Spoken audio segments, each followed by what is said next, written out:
Good afternoon, everybody. I wrote a poem today called Please Wake Up, and I was inspired to write this poem by a documentary that I watched on HBO. I want to shine some light on a topic that constantly gets pushed back into the dark. They're quick to put our people up front and center, call them a victim to society, but yet they're forgetting the biggest part. I pray that people listen to my words today and that I can shine some light on these senseless bids. This is reality that we live in today, people, and the victims are your kids. Now, don't get me wrong. People must pay for the consequences of the actions that they commit. But when you have the innocent lives being sold into the judicial system, and it makes me sick. The main ones who are supposed to protect and serve are committing the most crimes. So how do you expect a citizen to follow the law when those who are the law are corrupt? They just fall in line. On the news, you constantly hear about the new robberies and the lives that was taken. What about the people who constantly lose their life because their identity was mistaken?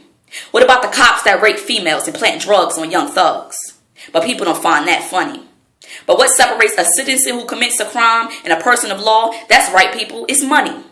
When you realize that you can achieve anything you put your mind to, despite how many people get paid to see you fail. Their job is not to uplift you. It's to land you in jail. People would rather lie, knowing that you're innocent, just to receive that big check. The world we live in is so corrupt, people. My words, please do not forget. Everyone who works for the law is not bad, but there's more bad than good, so my words I must get out. But for those who know the truth but keep their mouths closed, know exactly what I'm talking about. Why must you prey on those who are not from the same financial group as you?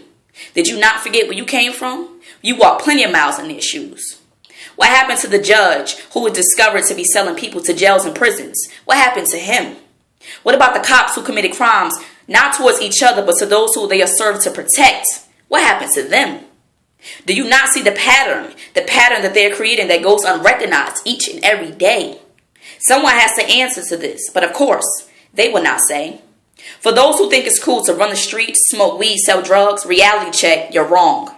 Stop letting people dictate your future. I believe in you, and I believe that you're strong. When you start thinking before you act and stop letting others influence your mind, set goals for yourself, strive to go somewhere, and you'll be just fine. I pray that my words inspires those who live that life to simply walk away. Remember, people, I didn't have to care about you, but I chose to anyway.